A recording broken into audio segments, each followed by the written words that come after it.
Peace, y'all. It's your man Dave with my brother Quest, the man bringing you all things marriage, paying you huge dividends on your investment in time with us.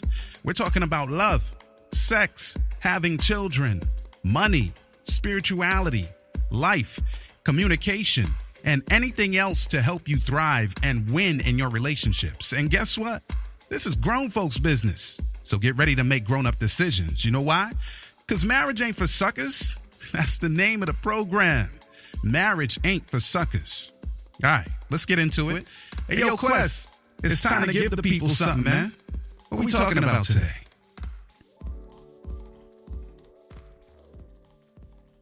Yes.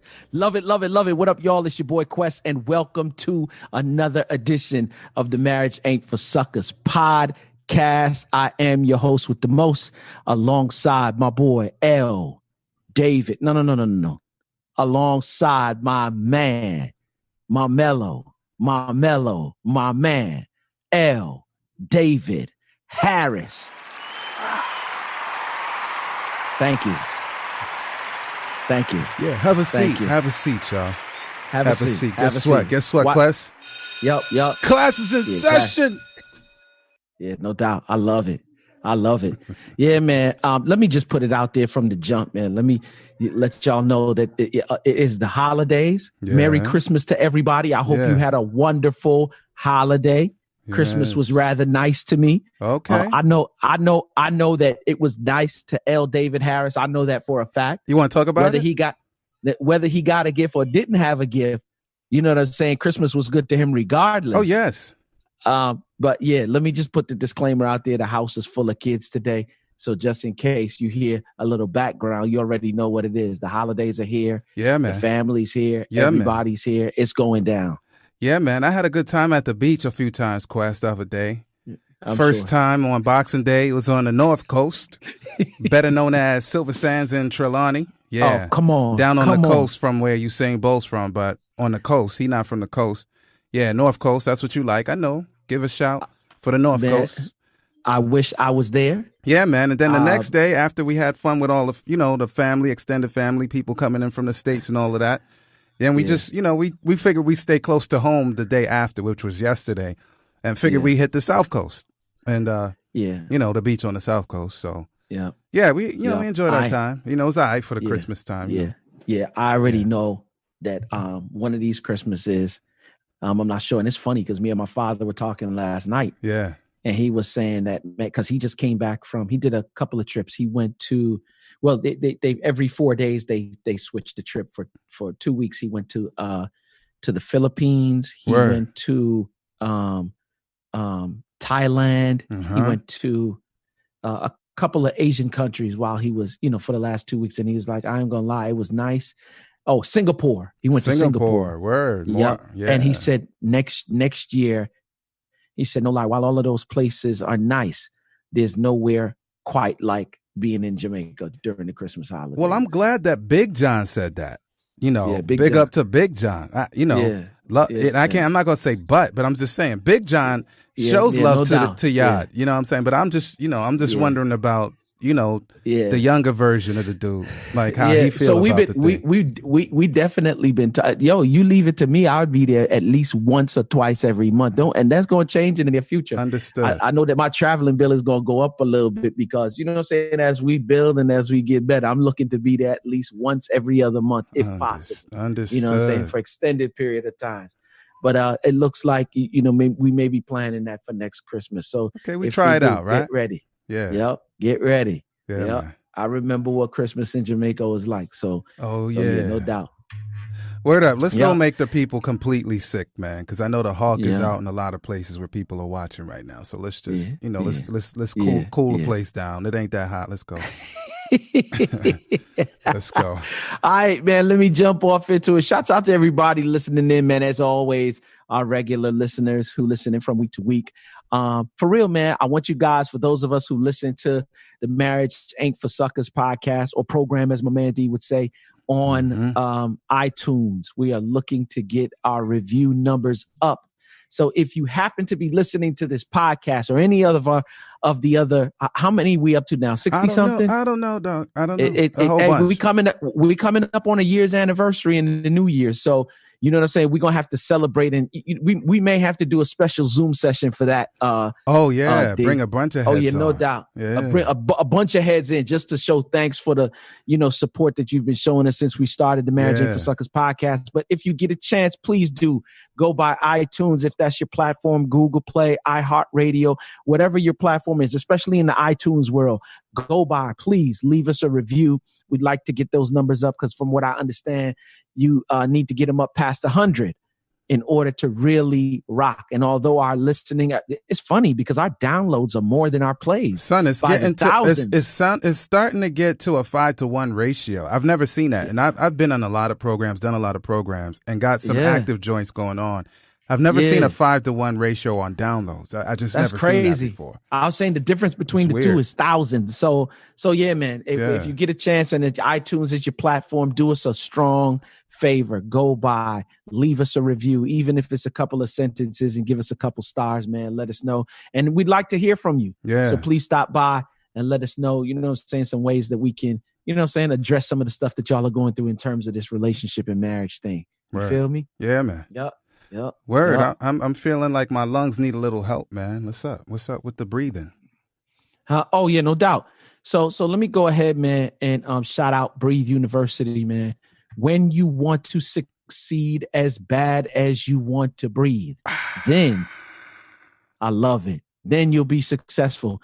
For real, man, there are a number of different programs, game changers, which, all the public speakers, entrepreneur, business, classes to make you better in any which way, shape, or form. Mm-hmm. And the one that I'm a little bit biased to, of course, which is, you know what I'm saying? Thank God I'm married. Okay, I happen to be the director of that department. Uh-huh. So yeah, man. Yeah. Coach Frank Sagasta said, boom. You know what I'm saying? Strong, no baby. So, yep. So if you want to become a part of a community or family, I should say, of learners or learning, or if you want to get better in your marriage and you want to become a part of a family of united marriages, man, stop by www.breatheuniversity.com and join today. 3 packages, there's the strive, survive, and thrive levels. So you know what I'm saying? Yes. Get in where you fit in, man. And shouts out to all my BU strong peeps. Yep. Yeah, get in where you fit in. That's a good one, man. Yeah. Yep. So what you got for us today? D, what's the book of the day? The book of the day? Mm-hmm. What makes you think I got something to say? All right. Mm-hmm. Well, let's get on that radio voice quest. Today's program is brought to you by Audible. Get your free audiobook download and 30-day free trial at www.audibletrial.com/marriage. That was playing while I was speaking. That was so rude, cell phone. With more than 180,000 titles from which you choose for your iPhone, Android, Kindle, and MP3 player. Mm-hmm. You know what? I think I want to big up our peoples again, man. Yeah, big up our peoples again, man. Yeah, man. Today, we're going to recommend, like I said, it's not the only one you got to choose, and I'm playing it. I shouldn't be playing it out loud. You can choose Save Your Marriage Before It Starts. Yep. Yeah, saving your marriage before it starts. Simbus. And you hear it playing in. They hear it playing in, right, Quest? Yeah. Yeah. Yep. By the Parrots. That's Les and Leslie. Yeah. And that's it. Saving your marriage before it starts. That's a good one, man. 7 questions to ask before and after you marry. Yeah. Before and after. So yep. That's good stuff, man. Get it right, y'all. Yeah, man. So Quest, guess what? It's time, man. Let's get going. Yeah, talk to me. I'm saying let's start. Let's go. What are we talking about today? Yep. Huh? All right. So here it goes, man. Today's topic is relationship dynamics. Okay. A snapshot of personality types. Mm-hmm. Let's do it again. Relationship dynamics. A snapshot of personality types. And I think this is big. And I think this is a good place to put this shameless plug in here. Yeah. So I heard that you saying the book of the day was by Les and Leslie Parrots, who are not only the authors of that book, but the owners and founders of the company Symbis, saving your marriage before it starts. Yeah. And what they've done is looked at the ages 18 to 40 as their focus point, but they've looked at marriages older than that age as well. But their focus point, I think, is between 18 to 40. Yeah. And what they've done is come up with some serious data. Research based. That's right. Yep. And they are a part of a community of some other people that we hold with high regard as it relates to relationship people, like Dr. Gary Chapman. Yeah. You know what I'm saying? Dr. Neil Warren, Dr. John Gottman, to name a couple. And they've spent their time gathering this information. And what they found is that people want to get married, D. And what they found is that people that want to get married, they found out that you increase your chances of staying together by 30% if you go through premarital counseling. Wow. Good stuff. And you decrease your chances of divorce by 31%. That's massive on any, by any measure. Yeah. Yeah. So that's major. Yeah. And so the shameless plug is that you and myself have been are now certified facilitators for the Symbis assessment. And one of the things that we deal with is that area of dynamics, right, as it relates to personality types. Right. And a lot of the times people get married and don't do the in-depth. You know what I'm saying? This is the thing, D, that bugs me out. Like, for real.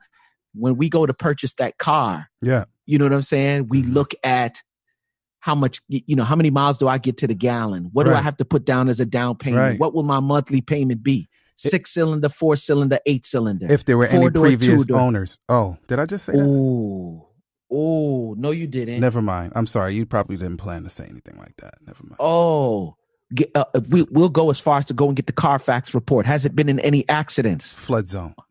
Oh. Okay. I just wanted to pause right there because, sometimes a car been in an accident, but they don't want to show you the Carfax report. They hiding something, Quest? They hiding something. You see me? And then you don't find out about it until you sign on the dotted line and purchase the car. And pull up the carpet. Gosh, why I be saying that stuff? Just out of nowhere. I don't know. Just busting into what you saying. You had it all tidy and ready to go, and here I go. Yeah, bro. I'm just saying that who feels it knows it. You know what I'm saying? And so it incenses me, man. I'm just bugged out how we'll do all the due diligence when you buy in a house. How many bedrooms? 2-car garage, 1-car garage, 3-car garage. Right. How much acres of land? You know what I'm saying? Gas or electric? You know what I'm saying? Yeah. Granite or quartz countertops? You know what I'm saying? All of this stuff, crown molding, or you know what I'm saying? How many bathrooms? Yeah. But when it comes to marriage, you don't put in the same energy or due diligence that you would as purchasing a house or a car. And I would go as far as to say that marriage is probably the most important decision that you make outside of accepting my daddy. You know what I'm saying? Like, for real. That's the most important decision. Right. But it's crazy that you wouldn't do that. So you get married and then you find out that your relationship is, it causes a lot of friction. Yeah. Your personality causes a lot of friction with your partner's personality. Yeah. But you don't find that out until you're locked in. You know what I'm saying? Locked and loaded. When really and truly, you should have done that from the jump. Yeah. And what I'll say here is, obviously I agree with everything you just said. But the cool thing is what we're doing now, having added this one of many layers that we're adding to our approach, is that even if you are that person who's having buyer's remorse, or if you're one of them people like in the state of Maryland, if your joint breaks down 3 times for the same thing, there's a lemon law and you can give it back. Well, we're going to help you try not to give it back. Like, you not get a refund. Yeah. So even if you have run aground and things ain't the way that you thought and the valuation was a lie and there's silt and sand up under the carpet and you thought that it was a new car, we can help, man. God is good, man. We can help. You just got to be willing. I'm glad that you said lemon law. Yeah. You know what I'm saying? Because if it breaks down 3 times, then you get to take it back. Yeah. You know what I'm saying? And a lot of the times, people, I think the lemon law is a safeguard for people who didn't do their due diligence. if you feel me. Perhaps. You didn't get a mechanic to look at it if you couldn't look at it yourself. Yeah. But marriage is definitely relative to that. But there is no lemon law. You know what I'm saying? Like for marriage, right? You get in, and marriage wasn't designed such that that you should leave if things don't work out the way that you thought it would work out. That's right. The whole purpose was for you to do your like for real. And first thing, let me just say it again. There's no way for me to talk about marriage without talking about God, because it's divine. Let's just keep it 100. And the end result or the beginning is you should have included God in your decision making, because I believe that one-to-one thing, like I said before, I don't subscribe to that. But I do believe that God sometimes says, okay, these 5 right here are good. You make a decision, that's up to you. But these 5 over here, you need to be like Usain Bolt and both up out of there. Yeah. You feel me? Deuces. And so the end result is sometimes we end in,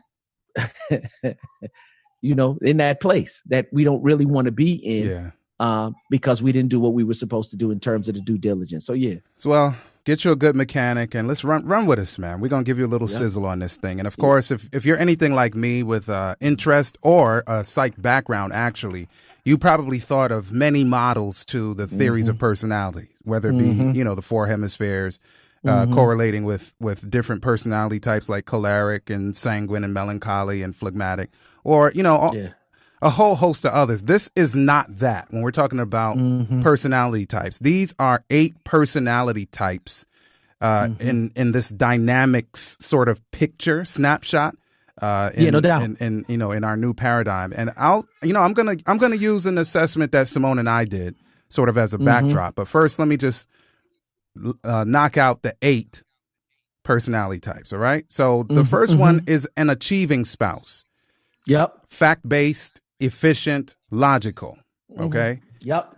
Number 2 is a pioneering spouse, results-oriented, bold, innovative. Number 3, energizing spouse, persuasive, outgoing, enthusiastic. Number 4 is affirming spouse, optimistic, encouraging, verbal. Yep. Number 5, cooperating spouse. Yep. Service-oriented, peacekeeper, patient. 3 more.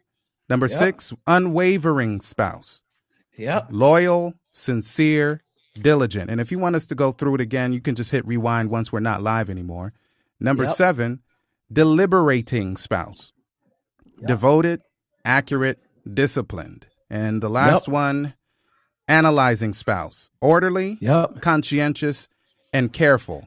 So what we're not going to do, so don't worry about it. We're not going to go through all of those today. It looks like Quest is assembling something over there, but I'm definitely going to pull up the assessment that Simone and I did. My wife, I call her. I'm doing the same thing. Bonita I'm doing Christina. the same thing. And I'll highlight. I'll get us started then with the first. On the front side, where did my wife Simone and I rate in this reality here, right? So Simone is the cooperating spouse, right? And it says basically that you have the tendency to be somewhat possessive of favorite people or things. That's a good thing. That's not a bad thing. Yep. You may demonstrate possessiveness in a variety of ways, all showing a need to feel secure. And I'll just stop there. There's so much more to it. And on my end, I'm a deliberating spouse. Others may see you as disciplined and self-controlled. You have seen the problems of being overly optimistic when planning to depend on others following through. You prefer time to think and analyze outcomes before acting. And then it goes on. So if we all do fit within some areas that, can be manifest in these 8 types.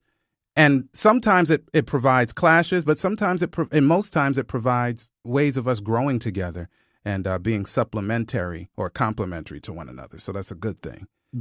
Yeah. What did you and Faith come up as on page 8? So Faith fared as an analyzing spouse. Okay. Right. Yeah. The analyzing spouse is orderly, conscientious, and very careful. Very much a turtle. Yeah. For all my BU people, you know what I'm saying? Very much a turtle / chameleon, if you would. Details, very devoted, very organized. And so it says for her, when treated fairly, you can be sound and stable and seen as a dedicated and devoted individual. She hesitates to say no and will seldom, if ever, attack. When meeting new people, you may be rather unassuming and mild-mannered. You will be cooperative and easygoing in social groups and family events because of an inherent need not to make waves or cause hostility. That's why I love her so much. Yeah. You will, and this is kind of wavering because when she needs to speak up, though, she turns into the battle cat. You know what I'm saying? Like, of course. But she was that. She just reserves her energy for when it's necessary. Exactly. Right. And it says that you will sense security from your spouse if he is a strong, decisive person who provides direction and activity. You may be well thought of because you rarely antagonize others or rarely want the spotlight. You know what I'm saying? And she tells me that all the time. And I'm trying to get her to do the videos with me because it's one thing when they see us doing it, D. Yeah. Which is a paradigm shift, but it is a little shift, you know different though, right? Yeah, but it's so much more powerful when you see the actual mirror right next to you. Yeah. You know what I'm saying? You're reaffirming what you've already said. It makes it so see if much she nodding powerful. where you nodding at. Yeah. Yep. And I know it's going to be a journey into getting to that place, but she was like, babe, nope, I am the one in the back. You know what I'm saying? I am the force in the back. That's why you get in front of the camera. I'll be behind the camera. Word up. And I'm like, but yeah, that's very much who she is. On my side, I was going to ask you, who's you? Who's you? Okay, yeah. I am what is classified as the affirming spouse, and the affirming spouse is optimistic. You know what I'm saying? Encouraging. You know what I'm saying? Very verbal, and I believe that's very much, you know what I'm saying? Me, like the flamingo, if you will, for my BU peeps. I'm only a gorilla when the situation presents it for me to be a gorilla. But it says that my natural interest in people can cause me to not always prioritize punctuality. Oh man. Wait a minute. No, I'm not gonna get crazy. I won't start with the sound effects because the punctuality thing. I won't start with the sound effects because you said that. I didn't say that. Bruh, I promise you get me into a group of people where I'm enjoying the conversation. That's me. I'm a people person. I can't help it. Word up. That's true. I am a flamingo, right? But as it comes to time restraints, like even when I'm doing counseling sessions, my wife will stop by in front of me because I do my stuff through Zoom, and she'll be like this. Let's go. Like she'll come my sessions are an hour. She knows it's an hour. She'll be like, okay, bro, wrap it up. She coming with Sandman Sims, getting you off the stage. Oh yeah, real quick. And I'm just enjoying getting into it. So it goes on to say, D, that you are so busy with others that you lose track of time and may cause conflict with your on-time spouse. Class. Oh yeah, so you already see what the issue is already, right? That's good. That's good. But I realize it and recognize it and make adjustments for her, though. Yeah, right? Man, of course. So it says you may be rather emotional. That is, your spouse will generally know when you are feeling. Will generally know how you are feeling, whether good or bad, because you let her know your moods easily. The life of the party might characterize you when at parties or entertaining friends. You generally become involved with whatever social activities are taking place. You have to be with people, and this extends into the need to gain popularity. I don't know if I necessarily need to gain popularity. But this isn't clairvoyance, man. It's just theoretical based on the answers. Right. But it says you achieve social recognition and influence those people around you, including your spouse. The bottom line is a strong people orientation. Yeah, that's me all day, every day, man. Yeah, man. All right. I just love people, man. Yep. Let's make a transition then. In our cases, I'm going to move to the next part of it, right?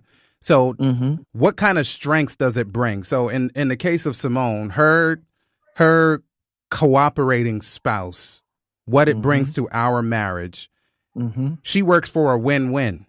Yeah. She's sympathetic and supportive. She keeps things fresh and exciting. And it's true, actually. considerate and accommodating, loyal, and a reliable team player. That's a win. Like, and that's actually that's accurate for my wife Simone. Dope. In my case, the strengths that I bring, because we're talking, because think about it, Quest. When we're married, we're hoping that we're bringing something to the table, right? Otherwise, we'd be parasitical. One of our first programs all that time ago was about, avoiding being a parasite. You know what I'm saying? So that's the thing. Yep. So in my case, I'm supposed to be an excellent listener. Well, that's true. Yep. Consistent and dependable character. Brings depth and value to shared plans. Troubleshoots problems proactively. Even-tempered and patient. Yep. It happens to be true in this case. So the assessment came out on top. And that's a blessing. So what y'all got over there, bro?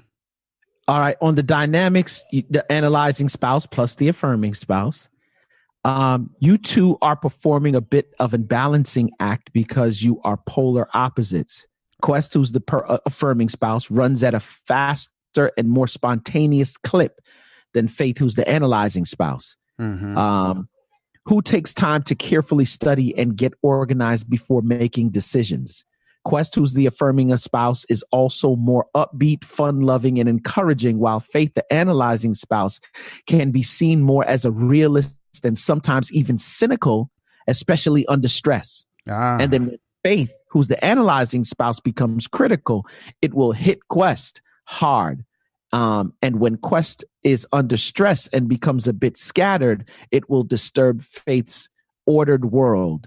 In spite of your differences, your two styles can complement each other nicely, assuming you dedicate yourselves to valuing and appreciating your differences. And this is key for your marriage. So let me just speak to that real quick. Yeah. What I've done, and I guess I'm speaking to a lot of people who don't know how to appreciate the differences. Everything that Faith is in terms of organization, I am not. Complimentary. And that's why I praise God even for you in my life as we do what we do. I get more organized here and there because of the two of you. Word. You understand what I'm saying? Yeah, man. Now I'm not saying that I'm a Lego beast. You know what I'm saying? We couldn't. You and I couldn't do this if you were, because I don't have what it takes to do something this important with a Lego beast. But a lot of this stuff requires details. And what I've done is that because I'm not dope with time, I got a Google Calendar. I got about 3 of them, and I've made her the administrator on all of them. Word. And whenever she asks there's stuff to be done, the first thing is, did you put it on the calendar? I'm talking about appreciating the differences and learning how to let the differences work for one another. She now, when we move into social environments, she lets me be who I am. And then I hold her hand with me as we're going in, and I help warm up the situation or warm her up to the situation, and then she takes off. See, she's a little bit slower when it relates to social environments. Unless she knows you, then that's something different. But what we do is we play the balancing act, and we make each situation work for one another, and we make the necessary adjustments. Yep. Yeah. Well, hear what? Yep. Because this is sizzle and not steak, and y'all really want to get in the ring with us in a good way. I mean, just go to marriagekings.com. And get us to run with you on an assessment of your relationship, so that you can even get to know each other better. I'm gonna go out on the dynamics piece called attitude, and we talked about some positive and almost complimentary stuff, or supplementary. But here's in my case, like when it comes to attitude, the resilience level when things are not going so right, Simone is at 67%. I'm at 82%, right? But it says here that the way that my spouse may perceive me under stress is suspicious, blunt, skeptical. The way I may perceive her under stress is hesitant, non-demonstrative, unconcerned. Okay. And then comes the positive side before we get up out of here. The way that the same thing, the same question, except the positive piece, I will see her as cooperating, a good listener, thoughtful, good-natured, team player, dependable. And again, for me, incisive, analytical, prober, logical, good listener. So you can see that, these things are are comprehensive, and we're really making a mess of it. But we want to just give you a little sizzle, so you can know that there's a lot of assistance out there for us in our relationships, no matter at what stage they happen to be. So yeah, just wanted to give y'all a quick peek, and yeah. I'm telling you, you definitely need to hook up. Like I said, it's amazing. The stats that we have, D, and this is the reason why information changes situations, man. Yeah. Like for real, we have a lot of decisions to make. I just want to throw these stats out there, right? 76% of married couples, right, say that, hold on one second. Oh, it's time to go, huh?